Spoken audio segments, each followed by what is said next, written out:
A night that will be forever remembered not for a championship match, not for a returning legend, but for one of the most shocking, emotionally charged, and genuinely surprising moments in recent WWE history.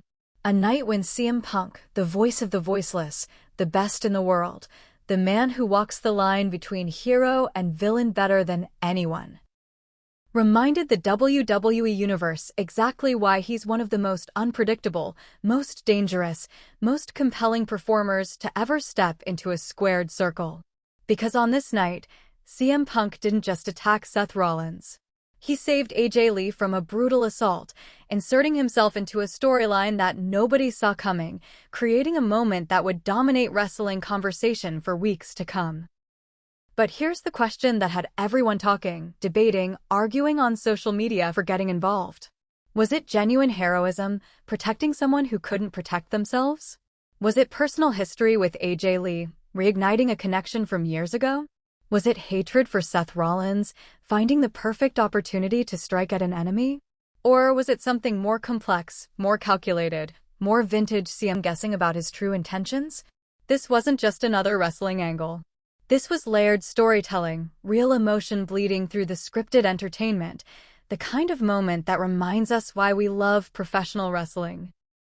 And to understand the magnitude of what happened on August 9th, we need to understand the context, the history, the complicated web of relationships between CM Punk, Seth Rollins, and AJ Lee that made this moment so explosive, so personal. Typical heel behavior.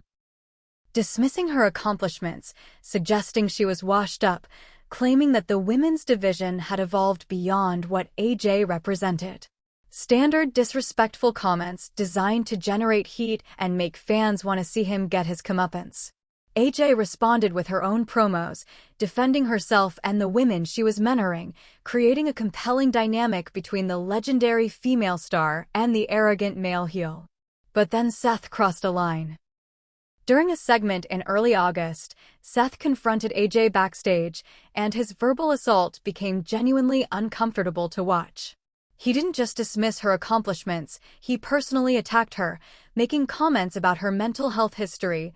AJ has been open about her struggles with bipolar disorder, suggesting she was unstable, claiming she was only back because she needed attention.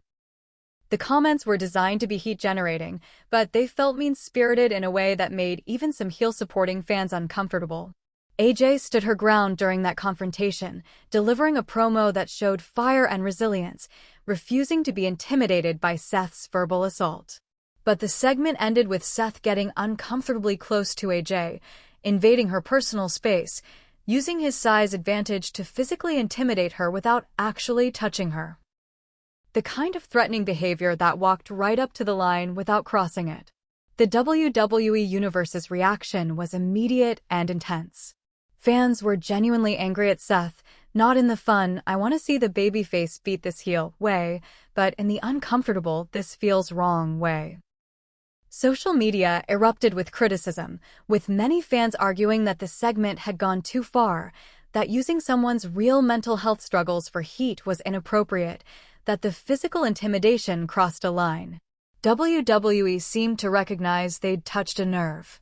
The following week's episode of Raw featured AJ cutting a powerful promo about standing up to bullies, about refusing to let anyone use her past struggles against her, about being stronger than Seth Rollins could ever understand. It was emotional, genuine, and received a standing ovation from the live crowd. The segment ended with AJ standing tall, seemingly having overcome Seth's verbal assault and emerged even stronger. But Seth Rollins wasn't finished. Not by a long shot. August 9, 2025. The final segment of Raw was scheduled to be a contract signing for an upcoming championship match. Standard wrestling fare. Two competitors, a table in the ring, a contract, and the almost inevitable brawl that happens during these segments. The champion and challenger were already in the ring, going through the typical posturing and verbal jabs that precede the actual signing. But then something unexpected happened. Seth Rollins' music hit, interrupting the contract signing. He walked out onto the entrance ramp with a microphone, clearly having something to say that couldn't wait for his own scheduled segment later in the show. Sorry to interrupt your little contract signing, Seth said with that trademark arrogant smirk, but I've got something more important to address. For the past few weeks, I've been dealing with AJ Lee, the so-called legendary female performer who came back to WWE to play mentor, to relive her glory days, to feel relevant again. And I've been pretty patient. I've been pretty restrained. I've let her have her little moments, her little promos where she pretends to be brave and strong. The crowd was already booing heavily, knowing where this was going. Seth fed off the negative reaction, his smile growing wider. But patience has its limits. And tonight, I'm done being patient. So, AJ, wherever you are backstage, I want you to come out here. Right now. Because we're going to settle this once and for all. I'm going to show everyone watching that you're not strong, you're not brave, you're not this inspirational figure you pretend to be. You're just another broken-down husband who should have stayed retired. The challenge hung in the air. The crowd was chanting AJ Lee, wanting to see her come out and confront Seth. The question was whether she would, or whether WWE would protect her from a physical confrontation with a male wrestler. Something that's always complicated territory in modern wrestling. For a long moment, nothing happened. Seth stood on the entrance ramp, waiting, his body language suggesting he knew AJ wouldn't come out, that she'd prove his point by staying backstage. But then, AJ Lee's music hit. And she appeared at the top of the entrance ramp, standing just feet away from Seth Rollins, showing no fear, refusing to back down. The crowd absolutely erupted. The pop was huge, genuine support for AJ having the courage to face her tormentor. She had a microphone of her own, and her voice was steady, strong, defiant. You want to do this, Seth? Fine. I'm right here. Say whatever you need to say to make yourself feel like a big man. But understand something, I've dealt with bigger bullies than you. I've overcome obstacles you can't even imagine. And I'm not intimidated by an insecure, arrogant, past his prime wrestler who needs to attack women to feel relevant. The verbal sparring continued, both performers delivering sharp, cutting promos that had the crowd completely engaged. This was excellent storytelling, a heel who'd crossed multiple lines facing a returning legend who refused to be victimized. The tension was building, everyone wondering how this confrontation would end, whether it would stay verbal or escalate into something physical. And that's when Seth Rollins showed his true colors.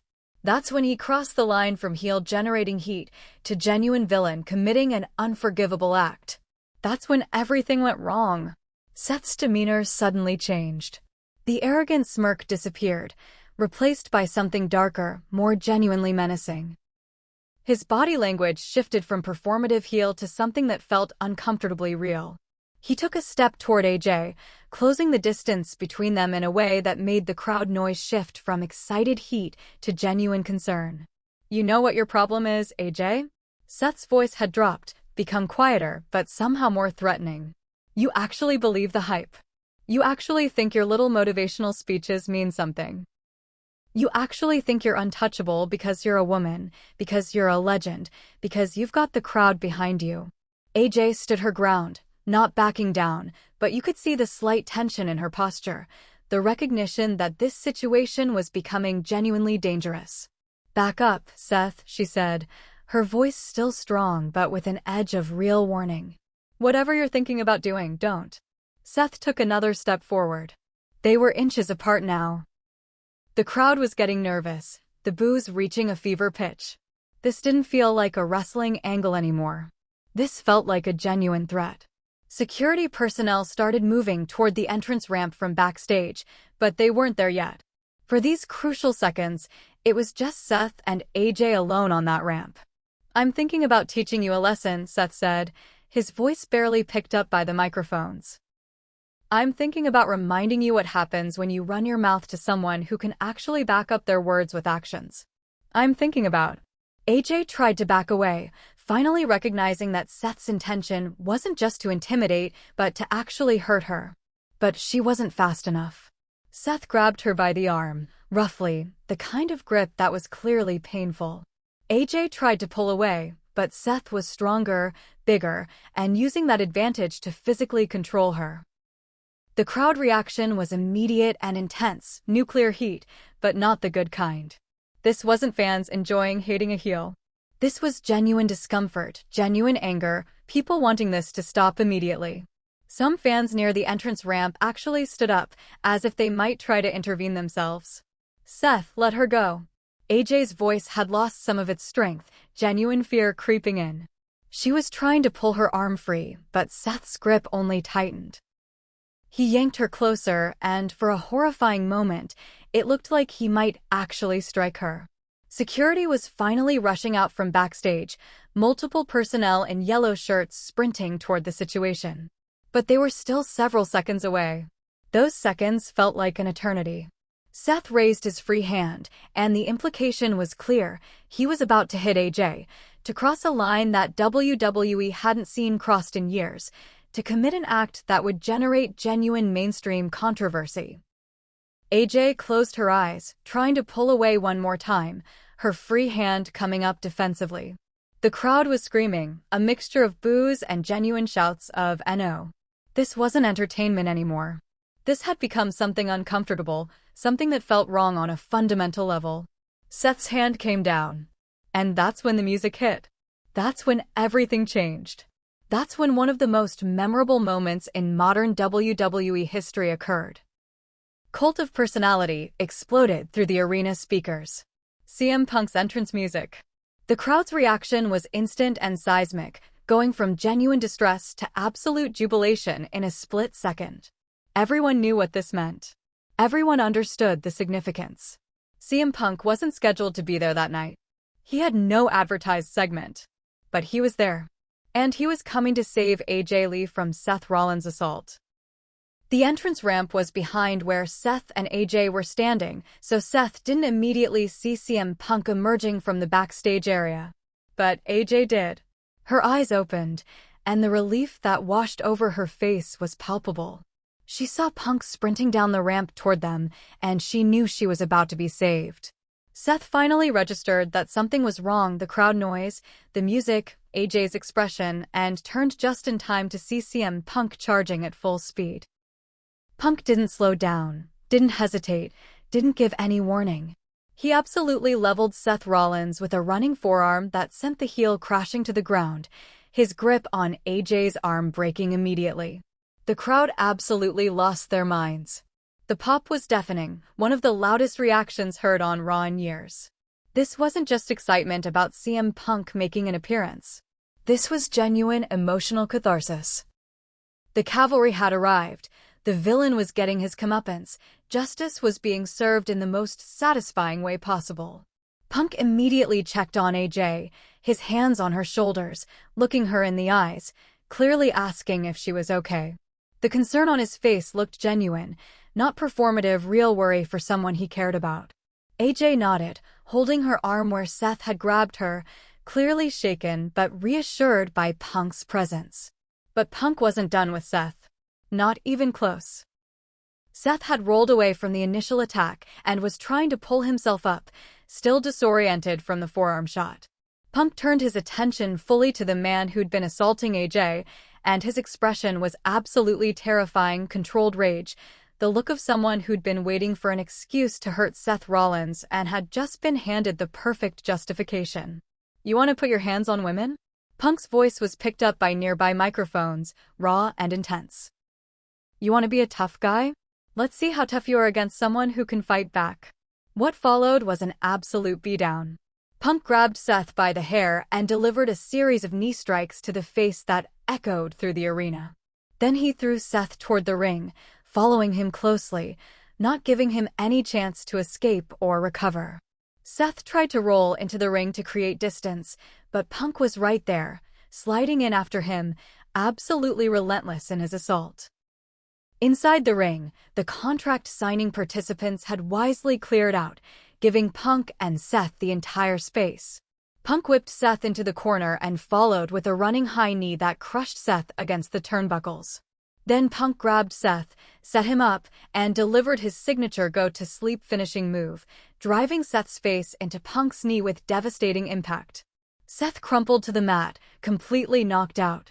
But even that wasn't enough to satisfy Punk's rage. He pulled Seth up again, barely conscious at this point, and delivered a second go-to-sleep, this one even more brutal than the first. Seth's body went completely limp, and Punk finally let him drop to the mat, standing over him, chest heaving from the exertion and the emotion of the moment. The crowd was absolutely nuclear, chanting CM Punk, so loud it was almost deafening. This was the CM Punk they remembered. The anti-hero who did what needed to be done, who stood up to bullies, who protected those who couldn't protect themselves. Whether you viewed him as a hero or a vigilante, there was no denying the effectiveness of his message, touch AJ Lee, and you answer to him. Security and officials had finally reached the ring, but they were too late to stop anything. The assault had already happened. Seth Rollins was laid out, possibly legitimately injured from the two go-to-sleeps. Medical personnel were checking on him while referees and officials tried to restore order. But Punk wasn't interested in being restrained. He'd already accomplished what he came to do. AJ Lee had made her way down to ringside, still holding her arm but looking relieved and grateful. Punk exited the ring and immediately went to her, again checking to make sure she was okay, his protective instinct evident in every movement. The cameras caught him saying something to her. Probably words of reassurance, but it wasn't picked up by microphones. It was a private moment between two people who clearly cared about each other, happening in front of thousands of fans and millions of viewers. Punk raised AJ's free arm in the air, a gesture of respect, of solidarity, of protection. The crowd's reaction reached another crescendo. This was storytelling at its finest. The hero saving the damsel, but with modern complexity because AJ wasn't helpless. She was a strong woman who'd been victimized by someone bigger and stronger, and Punk wasn't a traditional white knight. He was a complicated anti-hero with his own agenda. Punk's music hit again, and he walked backstage with AJ, his arm protectively around her shoulders, leaving Seth Rollins being attended to by medical personnel in the ring.